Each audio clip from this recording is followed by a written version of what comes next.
You're tuned into Inside Lowell. Inside Lowell podcast brought to you in part by Washington Savings Bank, serving the greater Lowell community for over 130 years. Make the switch now to Washington Savings Bank. Reverie 73, Lowell's #1 cannabis shop. Elevate your cannabis experience at Reverie 73. Hafner's, heating and cooling homes and businesses for nearly a century. Hafner's, it kicks. And by Boston North Company, restaurant and retail solutions for your business. That's Boston North. And now, time for another Inside Lowell podcast. Inside Lowell. If Lowell is your home, this is your place.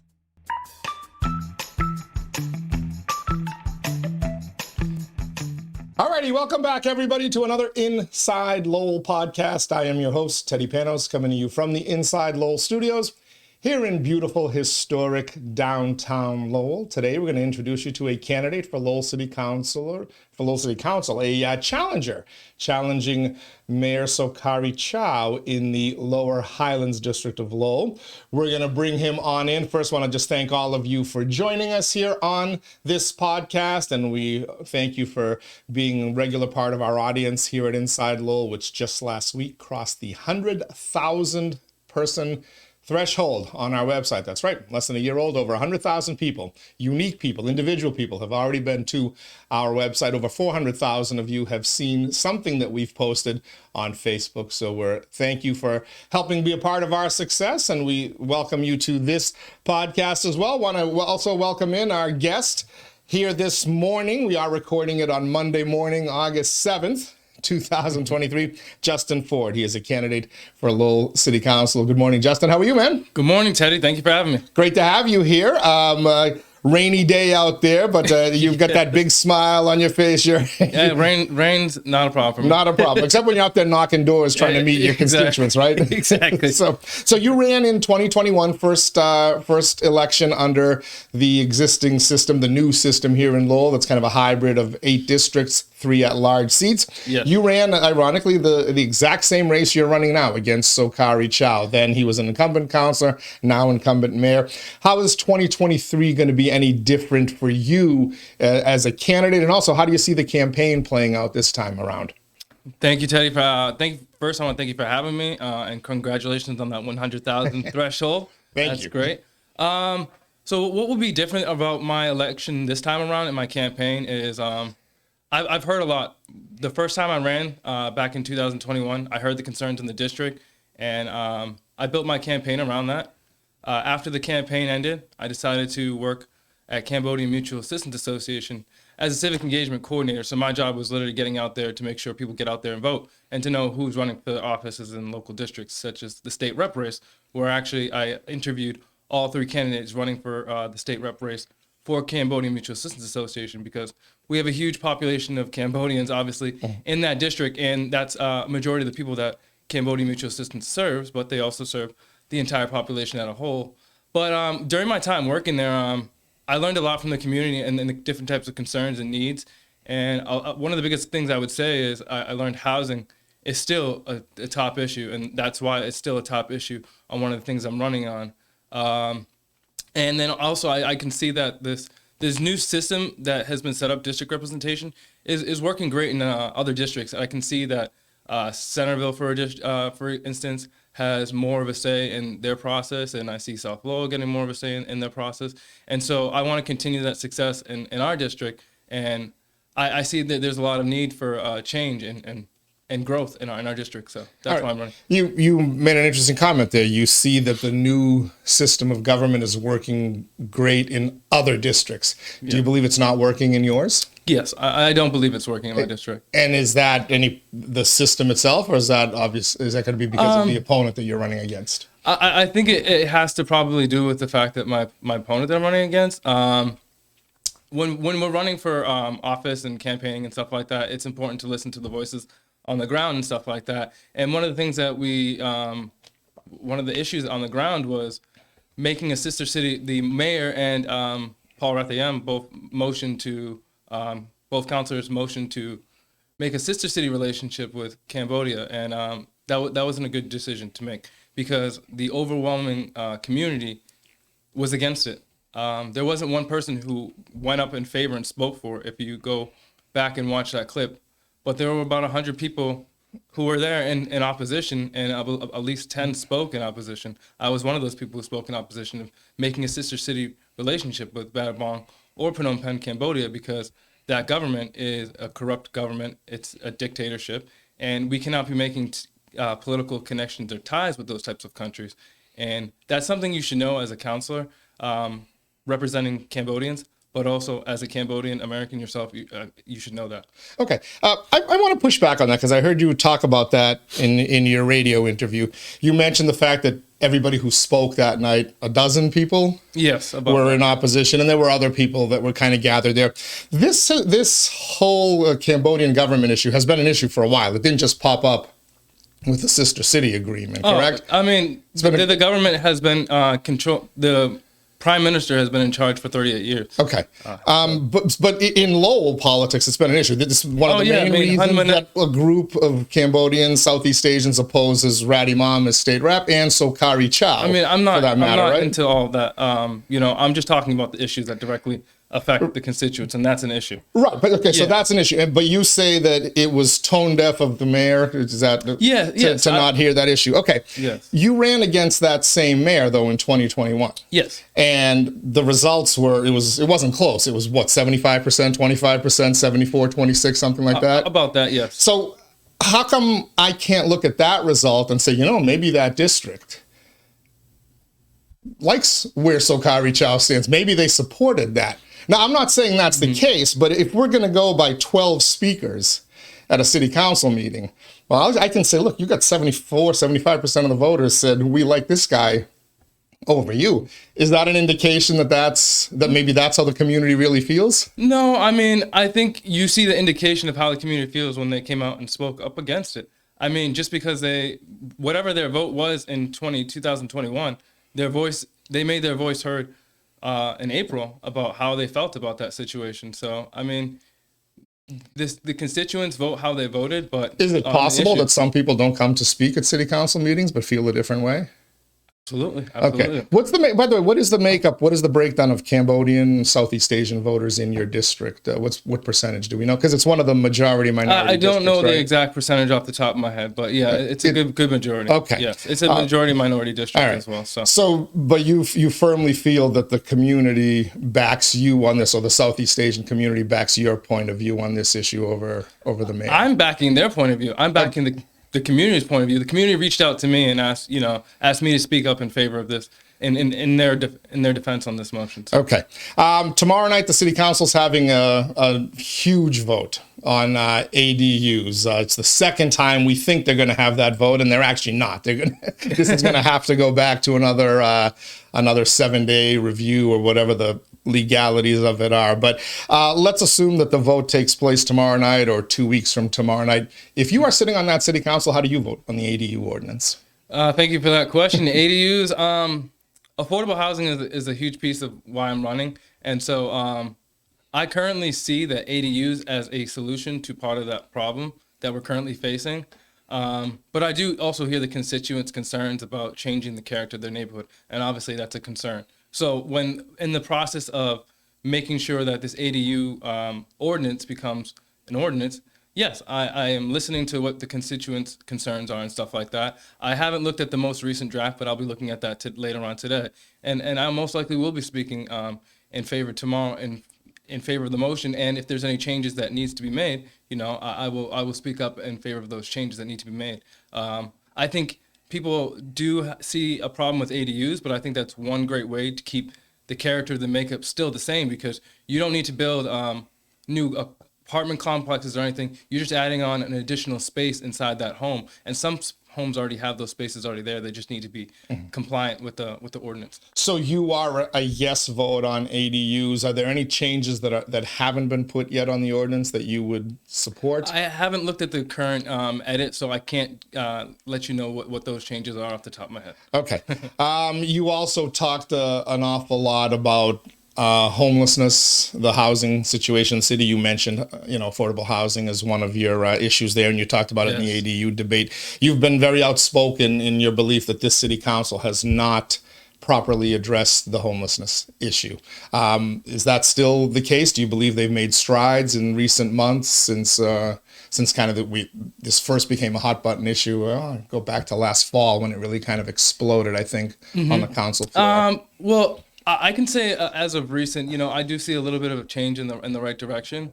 I believe that when it comes to the encampments, that they do need to come down, and that needs to be done in a safe way, in a way that we take respect as well for those people who are living there, making sure we store their things and things like that. I think that's something that we should be doing when we're taking down these encampments. There is a public safety risk to people, and yes, it's not healthy to have those encampments. So I want to get people into living quarters, and I want people to get treatment for their addictions if they do have that.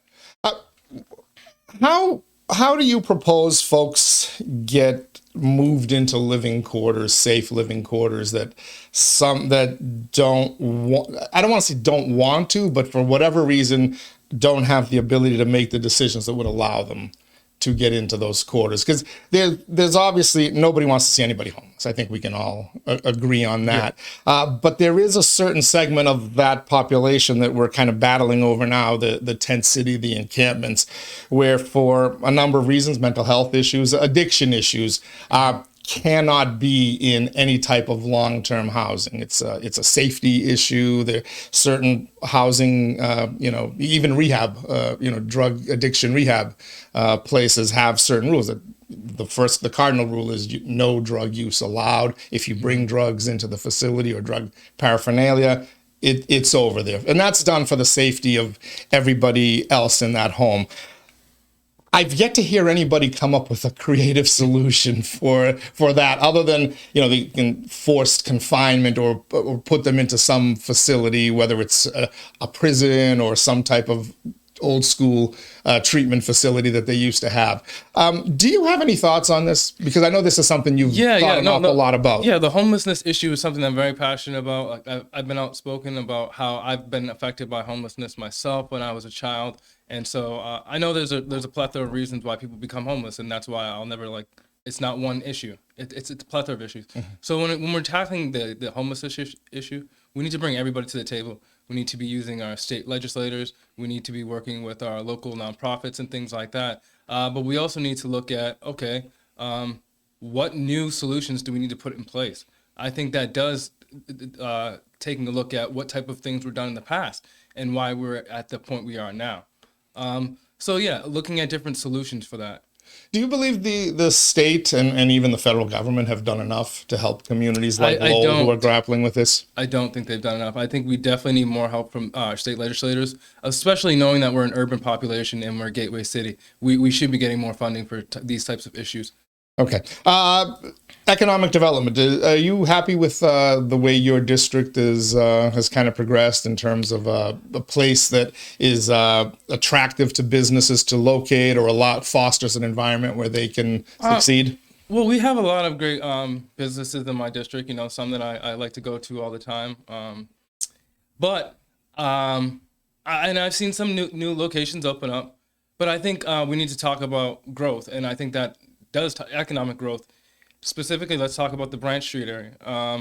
To get real good economic growth, we need to upgrade the streets. We need to upgrade the sidewalks. When you're going down, I've seen people, literally drive into the road. Use their wheelchair in the road because the sidewalks aren't, safe enough for them to ride on, and that's a concern. So that's not going to be a big attraction for someone wanting to open a new business, right? And then also working with the businesses to make them take advantage of our economic opportunities, because we have money from ARPA funding and stuff like that for storefront revitalization, and we need to make sure these communities take partnership in these programs that are available, but they don't because they don't know that they're available. And I think Cambodia Mutual Assistance Association is doing a great lead on that right now by actually going out to the community and telling, hey, these are the programs that are available. You can trust it. and it's coming from the city. Do you feel people are in that district are taking advantage of these opportunities? Because they have, I know the city's made a concerted effort. They had public hearings. They've been trying to get it out in multiple languages, using the CMAA and using some Hispanic groups as well. Do you believe that folks are taking advantage of these opportunities? I think it's going to take more time for people to get to trust, because I mean, coming around and getting something offered for the first time, you're gonna be like, okay, what's the catch, right? I mean, and then all the scams these days too, right? You don't want to be part of a scam, so there's gonna be those initial things that are gonna hold you back. But I think continuously going out into the community and offering these programs, I think will translate to some good change. What other issues are you bringing up in the campaign, or are you hearing as you go door to door again? Another issue that I'm bringing up in the campaign is working for more green spaces and direct representation. So more green energy investments, stuff like that. So when we look in the Highlands community, we are in a heat island, which means that due to the lack of tree canopies and stuff like that, the area gets hotter in the summertime, and it's a concern health-wise as well as just comfortability, right? You want to be able to walk throughout the district comfortably, but some days it's really hard to do that, especially with the sun beaming down on you with no real shading. So that's a concern for people just getting about in their daily.